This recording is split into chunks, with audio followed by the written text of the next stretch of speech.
Assalamualaikum warahmatullahi wabarakatuh, sahabat Pen Network dimanapun berada. Salam petur, jeder, jeder, jeder. Teman sahabat Pen Network dimanapun berada, hari ini sengaja saya jalan-jalan bersilaturahmi, menjumpai teman-teman sahabat Pen Network yang dari dulu sudah kami berdampingan. Guru saya di Pen Network yang selalu mengajar saya. Saya adalah referral beliau, namanya Mas Pri. Terkenal dengan sebutan ublek-ublek. Halo Mas Pri, apa kabar? Alhamdulillah. Sehat kan? Alhamdulillah. Iya, senang jadinya. Mas Pri, dengar-dengar kabar ini bakal mau open minded ini.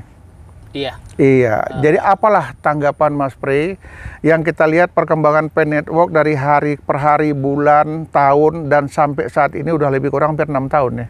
Iya, hampir. Apa yang bisa Mas Pri ceritakan ke kami tentang perkembangan Pen Network sampai hari ini? Ya, kalau kita melihat perjalanan dari mungkin 2019 itu ya Pak ya. Dan memang sih sebenarnya banyak berita-berita itu yang beredar dari media sosial. Baik ya tentunya ada yang hoax, juga ada yang benar. Tapi kita tidak tahu mana yang hoax dan mana yang benar. Betul. Nah, memang ketika informasi tersebut memberikan sebuah sugesti ya atau motivasi untuk kedepannya lebih baik, ya kita terima. Betul, itu. betul. Nah, tetapi memang pada akhir-akhir ini itu ya tentunya ada berita bahwa akan ada ya open network gitu ya. Kalau nggak salah informasi terbaru beberapa waktu lalu itu kuartal pertama di itu yang berita terakhir yang selama ini berkembang yang kita lihat kan bahwasanya pada saat bulan Desember itu akan open mainnet. Dulunya yang sebelumnya pun seperti itu juga. Benar. Ini kabar yang paling heboh, yang paling ramai orang bicarakan, Desember inilah akan open mainnet. Tapi tanggalnya mereka nggak sebut. Mereka ragu, mereka perkirakan di ujung, di 31 Desember ya. Kira-kira seperti apa keyakinan Mas Pri terhadap open mainnet sama nilai harga CoinP itu sendiri? Ya, setiap blockchain ya Mbak, itu kan ada perbaikan dan perbaikan. Kita tidak tahu bagaimana mereka, sang ahli itu menyiapkan bagaimana CoinP ini nanti ke depannya dipergunakan. Tapi kita melihat ada beberapa informasi dari media sosial itu yang positif ya kita ambil.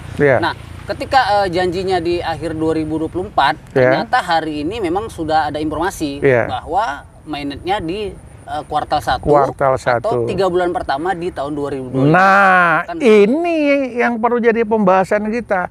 Orang beranggapan ya di tanggal 31 Desember kita sudah tahu itu open mainnet dan nilai CoinP sudah bisa diketahui berapa nilainya. Tetapi dengan adanya informasi yang kita ikuti dari Kortem langsung. Ya, dia di Q1. Q1 itu ada kuartal 1. Kuartal 1 atau kuartal pertama itu Januari sampai April. Jadi kita nggak bisa bilang tanggal 1 Januari akan terjadi open mainnet. Tanggal 1 Januari itu akan terjadi berapa harga satu CoinP. Ini belum bisa diprediksi.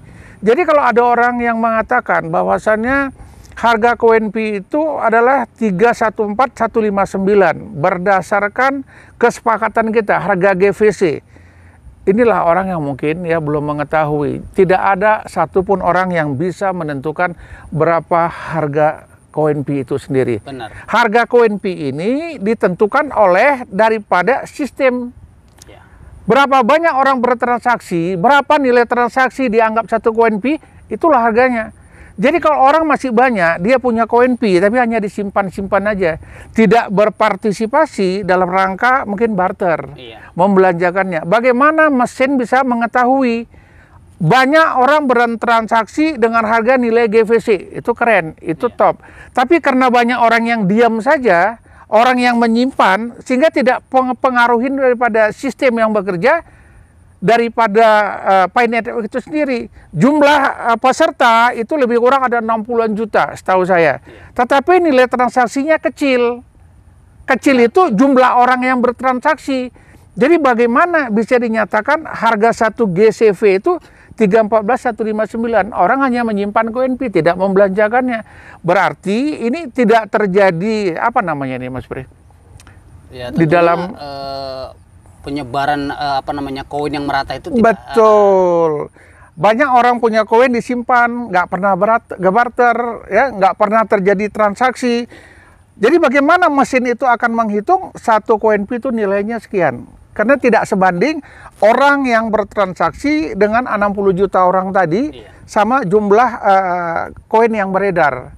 Benar. Ini ada nilai matematiknya, ada nilai logikanya. Jadi kita berharap ya teman-teman Pi Network dimanapun berada, cobalah buat komunitas, adakan barter, tentukan harga nilai GCV-nya, sehingga mempengaruhi mesin, nanti dia akan memilih harga sekian lah yang pantas, berdasarkan hasil transaksi. Bukan kehendak Nicholas. Bukan kehendak komunitas, kita minta harga 314.159, kalau tidak ada yang barter, bagaimana mesin mau membaca sistem ini? Nah, kalau menurut saya sih itu. Benar. Jadi beberapa waktu akhir ini, itu kan sudah ada pengumuman bahwa nilai orang-orang yang KYC yaitu sudah mencapai 8 juta. Nah, kemudian koin sudah yang migrasi itu sudah hampir 10 miliar. 10 miliar koin. Nah, kemarin ya, mungkin beberapa jam yang lalu itu ada KYC massal atau migrasi massal yang ada di Cina. Nah, ketika migrasi ya, itu ternyata mereka sudah melakukan transaksi langsung. Nah, dan tentunya tidak mengacu kepada GCP. Nah, jadi mereka mengacu kepada ya suka sama suka, kan gitu. Jadi peer to peer itu suka sama suka. Nah, kita lihat kalau misalnya di Indonesia mengacu GCP, nah itu mungkin beberapa gelintir orang. Tapi pada kenyataannya mereka melakukan peer to peer itu dengan suka sama suka. Harga mereka yang tentukan, tidak berdasarkan GCV. Benar. 314.159. Iya, benar. Dan tentunya itu sudah ada satu orang yang memang mengomandoi nilai Pi itu sendiri. Nah, seperti itu di Indonesia. Jadi banyak agen, banyak ya kita pengepul dan lain sebagainya. Itu memang satu orang yang mengepul. Nah, dia yang memberi harga dan tentunya ada nilai markup di pasti nilainya jatuh lah. Kalau pengepul itu dia menjatuhkan karena dia berpikir keuntungan untuk diri dia sendiri. Ya, kemudian ini ya banyak teman-teman ya, saya kasihan juga ada di akun saya yang terakhir ya, di video saya terakhir, ternyata di Pi Network sudah ada Fofo Fafa. Nah dia ngumpulkan uang dari teman-teman pionir, lebih kurang ada 3.300 pionir, per orang dia pungut biaya 500.000. Dengan nanti Desember pencairan 1 miliar. Waduh, ini pembohongan yang luar biasa. Bayangin aja 3.300 kali 500.000. Dia mengatakan uangnya sudah ada sama dia. Dia tinggal menyalurkan ke pionir-pionir yang telah bergabung dan telah membayar. Saya kalau mengikuti kontennya, saya kasihan lihat teman-teman kita yang tidak mengerti, tidak paham. Karena di Pi Network ini tidak ada kutipan, tidak ada pembayaran, apalagi dengan uang fiat. Bagaimana pendapat Mas Pri? Nah, memang sebenarnya hal tersebut itu mungkin 1 tahun, 2 tahun yang lalu sudah ada, Pak. Udah ada ya. Nah, kita orang Indonesia ini contoh misalnya kita ajak berbisnis tapi mereka tidak paham, itu kan banyak. Jadi yang paham itu yang mengakali, kan gitu. Kasihan lah ya. Jadi tentunya terkhusus dengan koin Pi ini itu sebenarnya tidak ada masalah pengumpulan ekosistem. Nah, mereka menyalahgunakan ekosistem itu membuat perkumpulan dan memanfaatkan anggotanya. Ini kesalahan. Ada yang 200.000, Bah. 250.000, ada uang komputer, ya kan? Misalnya uang pendaftaran ke web. Nah, gitu. Ada trading mau di trading kan koinnya, nah itu modus-modus itu penipuan banyak, lah semuanya. Itu penipuan semua, dan akhirnya sampai hari ini banyak yang sudah hilang, lari ataupun melarikan diri lah dari komunitas itu. Betul. Nah, jadi terkait yang 500.000, 1 juta itu nggak ada itu, Bang. Bohong semua. Ini teknologi. Nah, teknologi, contoh misalnya ada si bodoh yang punya koin, ya, yang penting dia punya koin, kan gitu. Dia tidak perlu nanti komunitas si B, komunitas si C. Kalau memang dia punya koin, kemana aja dia bisa? Contoh misalnya 20 tahun yang lalu kita punya 1 kilo emas, kan gitu. Si bodoh lah misalnya gitu. Nah, ternyata sampai hari ini emasnya masih ada sama dia. Kan harganya hari ini, kan gitu. Jadi nggak perlu dia ikut-ikut yang namanya komunitas ini. Nah, komunitas yang dimaksud Nicholas itu adalah mereka yang berkumpul dan melakukan transaksi dengan kesepakatan, itu namanya. Itu ya yang diharapkan Nicholas. Bukan dalam arti kata yang ingin bergabung itu dipungut biaya, uang, dan lain sebagainya. Tetapi kalau saya melihat ini sekarang ya, pergerakan-pergerakan yang katanya open minded dan lain sebagainya, Saya bilang ke teman-teman, coba perhatikan, ada nggak satu negara yang mengakui Coinpay Network ini dapat bertransaksi di negaranya? Ini belum ada, Mas Pri. Belum. Jadi bagaimana ini bisa berlaku? Kemana kita mau belanja? Ya. Kepada siapa kita mau belanja? Karena kita belum menemukan orang yang siap menerima Coinpay. Benar. Yang bisa menerima hanya komunitas-komunitas yang paham dan yang mengerti.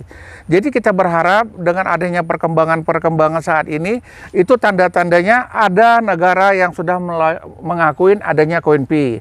Kemudian adanya tempat yang siap barter dengan Coinpay. Itulah tanda-tandanya open-minded kalau menurut saya. Nah, memang jadi gini, sebuah developer yang membuat koin, Mbah, itu artinya sudah menyiapkan uang, kan gitu. Ketika listing, open network, open mainnet, apapun namanya itu, nah koin yang sudah kita tambang, yang tentunya perintah ya atau perintah dari developer, itu developer yang bertanggung jawab untuk membeli koin itu, kan gitu. Nah, Coinpay, contoh Nicholas ini dengan teknologi menambang menggunakan handphone. Nah, kemudian Pioneer punya koin. Seharusnya kenyataannya itu Nicholas harus punya uang. Kan gitu, punya uang. Nah, dan ditentukan kapan itu open mainnet atau close mining atau dan lain sebagainya itu ditentukan. Nah, baru dia hitung berapa yang sudah ditambang, dia bayar. Betul. Nah, kemudian dia pasarkan dengan market. Nah, hari ini kita tidak tahu juga apakah rahasia besar itu di Nicholas itu ada, yang tentunya mungkin dia dulu katanya Satoshi Nakamoto, atau dulu dia punya Bitcoin ribuan atau jutaan Bitcoin, kita nggak tahu memang sebenarnya. Tapi kita tentunya melihat kenyataannya setiap koin yang listing itu developer punya uang. Itu saja. Kalau saya membacanya begini, apabila sudah ada developer yang menyiapkan, dalam arti kata bisa beli pulsa, bisa pembayaran listrik, bisa pembayaran taksi, bisa pembayaran hotel dan lain sebagainya, itulah tanda-tanda mulai berlakunya Coinpay Network. Itulah tanda-tandanya sudah diterima transaksi menggunakan Coinpay. Tapi sampai saat ini kita belum menerima adanya hotel, adanya rumah makan, adanya penjualan alat-alat dan lain sebagainya. Kalaupun ada, itu sifatnya hanya komunitas, bukan resmi dari Nicholas, bukan resmi dari core team. Itu yang saya baca, saya lihat. Ya, dan tentunya Pi mempunyai blockchain sendiri, dan tentunya blockchain tidak akan berfungsi kalau kita cuma peer-to-peer dengan yang namanya teman. Harusnya memang kita harus bertransaksi dengan developer, pemilik blockchain. Nah, itulah itu baru sah berlakunya. Ya, itu baru betul. Ya, kalau dari teman ke teman, sesama komunitas, itu ada hal yang biasa. Dari dulu sudah kita laksanakan. Benar. Tetapi itu belum dinyatakan sebagai berlakunya Coinpay kita di pasaran. Ada beberapa pakar kripto itu mengatakan bahwa contoh, setiap transaksi Pi itu kan 0,01. Nah, kalau 314159 berarti Pi-nya itu 40 juta rupiah. Sekali transaksi. Contoh, misalnya kalau memang Pi ini digunakan untuk seluruh masyarakat di dunia, contoh ada orang baru, kok bisa kalian beli ini misalnya. Kami punya koin, aku belilah koin misalnya kan gitu. Nah, beli koin, dia kan pastinya berkurang koinnya karena dia kena cas. Nanti kalau dia belanjakan lagi atau peer-to-peer lagi, dia kena 0,01 lagi. Jadi sebenarnya rugi besar kalau misalnya orang yang tentunya nanti ke depannya membeli koin atau peer-to-peer dengan kita. Nah, itu yang pertama. Yang kedua, maaf, hari ini Fi Network itu masih lambat. Karena apa? Membuat dompet itu bulanan. Bahkan itu tahunan. Bahkan yang migrasi sampai hari ini belum ada ya, yang belum. Kan gitu. Ada yang masih belum migrasi. Jadi kalau misalnya kita nanti open minded, kemudian bisa mengajak orang lain untuk bisa menambang, dia juga kesusahan. Karena apa? Karena dia akan nambang. Jadi saya tertarik ini yang disampaikan Mas Pri. Sekarang kita beli Indomie. Indomie satu kotak taruhlah 30-40 ribu. Satu kotak 40 ribu. Apakah mungkin kita belanja beli Indomie harga 40 ribu, kita bayar pajaknya 40 juta? Ini nggak logika. Nah, makanya mungkin Coinpay ini kalau diberlakukan dengan 3.14.159, minimal yang kita beli mobil, emas, hotel, berlian, dan properti. Ini baru betul Ini pembelajaran untuk teman-teman pionir dimanapun berada. Ada nggak pesan-pesan yang perlu Mas Pri sampaikan untuk teman-teman pionir? Sebenarnya saya juga kadang-kadang terhadap satu lagi yang kutip duit 500 ribu dan lain sebagainya. Sebenarnya gini, Pak. Saya juga tertawa sih karena kita memang awal-awalnya itu menambang gitu. Kemudian membuat komunitas hanya tukar beras, tukar ini dan sebagainya. 0,00 sekian. Harga berasnya. Nah, artinya kita lingkari dulu bahwa itu benar. Betul. Tapi ketika kita pajaknya 0,01. Maaf, 40 juta. Kalau orang yang ya menggunakan logika, ini lucu kan itu yang pertama. Jadi kalau mau transaksi, ya kalau 314159 atau 5 miliar misalnya hari ini, ya beli pesawat. Janganlah beli barang yang murah-murah, beli sembako. Benar. Masa beli beras 1 goni bayar pajaknya 40 juta, ini nggak logika. Jadi kalau seandainya kita transaksi 100 kali, berarti kita rugi loh. Rugi 4 kita miliar. 4 miliar rupiah gara-gara 100 kali transaksi. Benar, kan dengan nilai pajaknya tadi itu 0, sekian, jadi 40 juta. Teman sahabat P-Network ya, ini ya pembelajaran ya, untuk teman-teman kita, hati-hati menggunakan koin Pi, barter dan lain sebagainya. 1 kali barter 0, berapa Mas Peri? 0,01. 0,01. Kalau di 341159, 1 kali barter 40 juta rupiah.